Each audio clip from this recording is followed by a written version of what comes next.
ठीक है भाई। तो इलेक्ट्रिसिटी चल रहा है, क्लास 10 का चैप्टर है और आज डेट है 6 अक्टूबर 2023। चलिए तो इसमें अपन ने क्या क्या पढ़ लिया, चार्ज पढ़ लिया, इलेक्ट्रिक करंट पढ़ लिया, पोटेंशियल डिफरेंस पढ़ लिया। आज हम देखेंगे सर्किट। क्या देखेंगे? ये मोमू ऐसा वाला सर्किट नहीं, ठीक है, मुन्ना भाई वाला सर्किट नहीं, ठीक है। तो इलेक्ट्रिक करंट वाला, इलेक्ट्रिक सर्किट देखेंगे। क्या होता है सर्किट का मतलब होता है ऐसा जिसमें हम क्या करते हैं, एक बैटरी होती है या इसको सेल बोल दो, इसमें क्या कर लेते हैं हम, एक कोई भी इलेक्ट्रिक अप्लायंस जिसमें हम बल्ब लगा लेते हैं। ये बल्ब लगा दिया, बल्ब लगाने के बाद इसमें हमने क्या लगा दिया, एक एमीटर लगा दिया, ठीक है। एमीटर बोल दो, एमीटर के साथ यहाँ पर एक रियोस्टेट लगा दो, ये ठीक है। इस तरीके से यहाँ पर आप एक ये लगा दो, वोल्ट मीटर लगा दो, ठीक है। इसके अलावा आप यहाँ पर एक की लगा दो, ठीक है। चलो यहाँ मत लगाओ, यहाँ लगा दो, यहाँ लगा लो, इस तरीके से। ये क्या हो गई, की हो गई। तो इसको हम क्या बोलते हैं, सर्किट बोलते हैं। क्या बोलते हैं? सर्किट, बस, ठीक है। और ये क्या होते हैं, ये साइन है, सिंबल्स हैं इलेक्ट्रिक सर्किट को, मतलब अप्लायंसेस को दिखाने के लिए। तो ये बैटरी का साइन है, इससे हम क्या दिखाते हैं, बैटरी या एक सेल दिखा देते हैं। ये बल्ब का साइन है, ये वोल्ट मीटर का साइन है, ठीक है। वोल्ट मीटर जो है वो कहाँ पे लगता है, ये पैरेलल में लगता है, ठीक है। इसी तरीके से एमीटर है, एमीटर सीरीज़ में लगता है। और ये क्या है, ये रियोस्टेट है, यानी कि रेजिस्टेंस है एक तरीके से। जैसे कि मान लीजिए क्या काम आता है ये, कि कोई छोटा, जैसे कि टीवी है आपकी, ठीक है। अब वो जो टीवी है ना, आपके घर में जो करंट आ रहा है उतना वो उस करंट पे वो नहीं चल सकती, चलाएंगे तो वो जल जाएगी, है ना, ख़राब हो जाएगी एक तरीके से। तो वहाँ पर रेजिस्टेंस बढ़ाना पड़ेगा ताकि करंट क्या हो जाए, कम हो जाए, ठीक है। रेजिस्टेंस क्या होता है वो अभी हम देखेंगे, मतलब करंट को रोकता है वो। तो ये रेजिस्टेंस लगा देंगे, रेजिस्टेंस बढ़ जाएगा, करंट कम हो जाएगा, करंट कम हो जाएगा तो उसके जितना करंट चाहिए उतना करंट उसको मिल जाएगा, ठीक है ना। उस करंट पे वो काम करेगा, ठीक है। तो इस तरीके से रेजिस्टेंस होता है। एमीटर क्या करता है, एमीटर या एमीटर भी इसको हम बोल देते हैं, एमीटर ही होता है वैसे तो। एमीटर क्या होता है, करंट को मेजर करता है, ठीक है। वोल्ट मीटर क्या करता है, ये पोटेंशियल डिफरेंस को मेजर करता है, ठीक है, इस तरीके से। और ये की है, ठीक है। तो अभी ये देखिए, यहाँ पर करंट यहाँ से चलेगा, चला चला चला, यहाँ से यहाँ चला चला चला, तो यहाँ से चला चला चला, यहाँ पे आ गया। अब ये यहाँ तक नहीं पहुँचा, कैसे पहुँचेगा भाई, क्योंकि दोनों अलग अलग है अभी, यानी कि ये ओपन सर्किट है।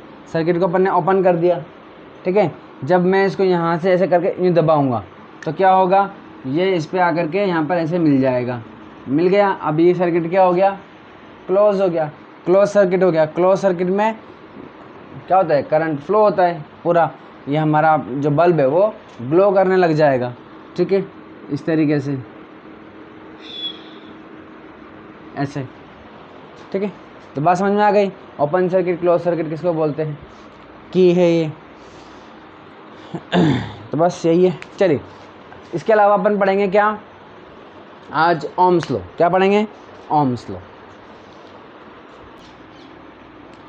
ठीक है। तो ओम्स लॉ, ओम्स लॉ क्या कहता है, तो लास्ट वीडियो में अपन ने जो फर्स्ट वीडियो थी उसमें अपन ने देखा था करंट और पोटेंशियल डिफरेंस को हमने समझा था, ठीक है ना। तो ये कंडक्टर है, यानी कि एक वायर है, इसको हमने किससे कनेक्ट कर रखा है, बैटरी से, ठीक है। तो हमने क्या देखा था कि पोटेंशियल डिफरेंस क्या करता है, ये धक्का लगाता है। क्या करता है, धक्का लगाता है, किसके ऊपर, इलेक्ट्रॉन्स के ऊपर। ये इसके अंदर इलेक्ट्रॉन्स हैं, ठीक है ना, चार्ज बोलते हैं जिसको अपन। और कंडक्टर में भी क्या होता है, इलेक्ट्रॉन होते हैं, फ्री इलेक्ट्रॉन्स होते हैं, ठीक है। तो पोटेंशियल डिफरेंस क्या करेगा, धक्का लगाएगा और इसमें इलेक्ट्रॉन फ्लो हो जाएंगे। तो ये कॉमन सेंस वाली बात है, अपन को समझ में आ रहा होगा कि जितना ज़्यादा धक्का होगा उतना ज़्यादा इनका फ्लो होगा, ठीक है। बस में आ गई, कॉमन सेंस की बात है। अगर मैं थोड़ा सा धक्का लगाऊंगा किसी को भी तो वह ऐसे रह जाएगा, कोई प्रॉब्लम नहीं हुई। और जोर से हुमज के लगा दिया मैंने तो बढ़िया मज़ा आ जाएगा, पड़ जाएगा उधर उधर जाके, लग जाएगी उसके। तो वही वाली बात है, जितना ज़्यादा धक्का उतना ज़्यादा फ्लो, ठीक है, उतना ज़्यादा फ्लो।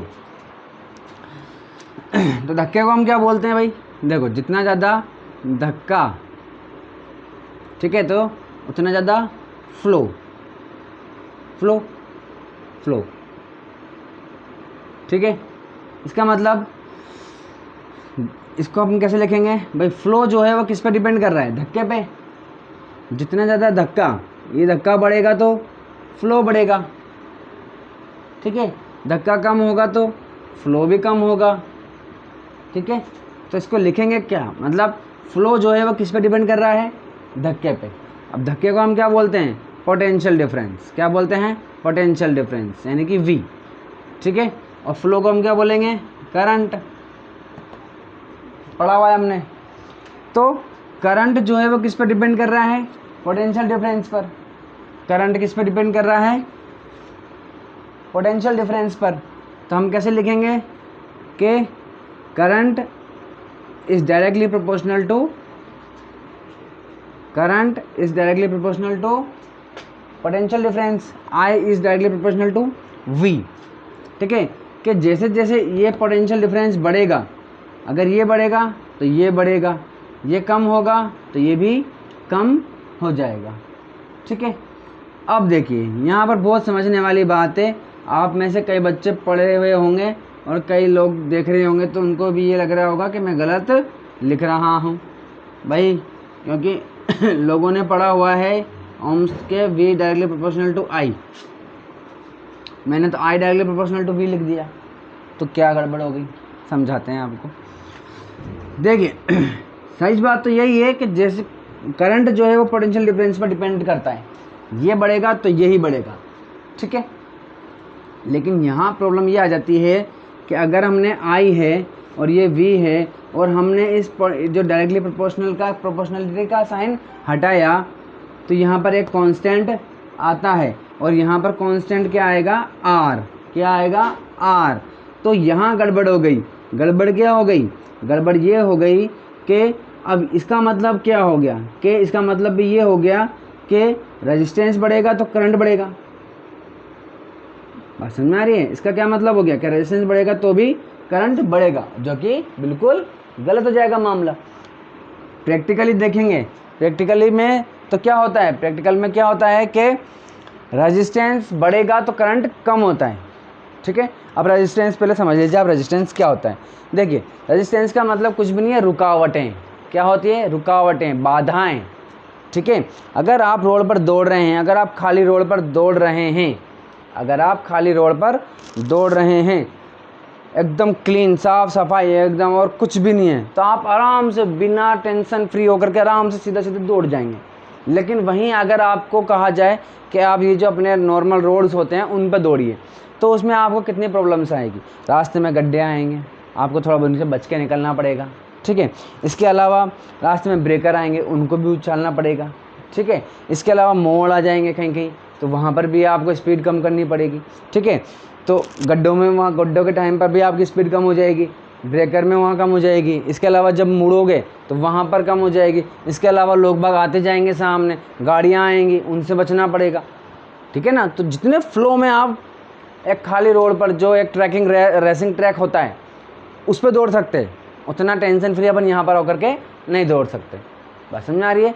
तो वो जो रुकावटें हैं वो आपके फ्लो को क्या कर रही है, कम कर रही है। और फ्लो का मतलब क्या, करंट, ठीक है।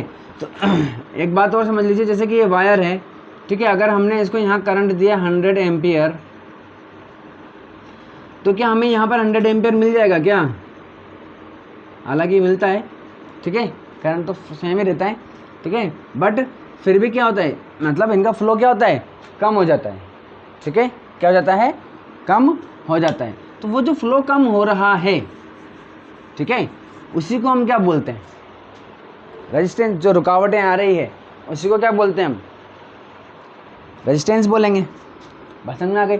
उसी तरीके से वायर के अंदर क्या होता है, इलेक्ट्रॉन्स फ्लो होते हैं, और इलेक्ट्रॉन्स जब फ्लो होते हैं तो उनके रास्ते में भी बाधाएं, रुकावटें आती है, ठीक है। तो उस वजह से उसे हम क्या कहते हैं, रेजिस्टेंस कहते हैं।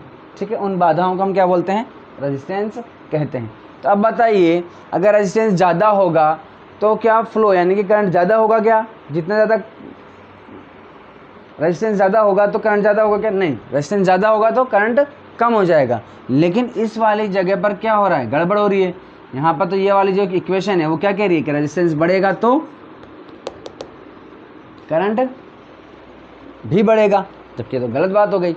इसीलिए हम यहाँ पर रेजिस्टेंस ना लेकर के चलिए, यहाँ पर दो चीज़ें हैं एक्चुअली। देखिए, आप जब रोड पे दौड़ रहे हैं तो क्या सिर्फ रुकावटें ही है क्या, वहाँ पर अच्छा रोड भी तो है जिसकी वजह से आप दौड़ पा रहे हैं। ठीक है, तो दो चीज़ें हैं, रुकावटें भी हैं और अच्छा रोड भी है। ठीक है ना, तो रुकावटों को तो हम बोल दिया रेजिस्टेंस, और जो अच्छा रोड है जिसकी वजह से हम दौड़ पा रहे हैं, जितना भी दौड़ पा रहे हैं, दौड़ तो पा रहे हैं जिसकी वजह से, अच्छे रोड की वजह से, तो उसको हम क्या बोलेंगे, कंडक्टिविटी। क्या बोलेंगे यहाँ पर, कंडक्टिविटी। भाई कॉपर का वायर लगाते हैं ना अपन, कॉपर का वायर क्यों लगा रहे हैं, क्योंकि उसमें रेजिस्टेंस कम होता है। ठीक है, और बाकी फ्लो अच्छा होता है, ज़्यादा फ्लो होता है, तो जिसकी वजह से वो फ्लो हो रहा है, कंडक्टिविटी की वजह से तो हो रहा है। कंडक्टर किसको बोलते हैं, जिसमें से फ्लो हो जाता है। ठीक है, तो उसके गुण को क्या बोलेंगे, कंडक्टिविटी। इलेक्ट्रॉनों के फ्लो हो जाने का वाला जो गुण किसके अंदर है, हमारे मेटल्स के अंदर है, तो उस गुण को क्या बोलेंगे, कंडक्टिविटी बोलेंगे। ठीक है ना, तो एक किसी भी कंडक्टर में दो चीज़ें होती है, एक होता है रेजिस्टेंस और एक होता है कंडक्टिविटी। रेजिस्टेंस रुकावटें पैदा करता है, कंडक्टिविटी की वजह से वो फ्लो कर पाते हैं।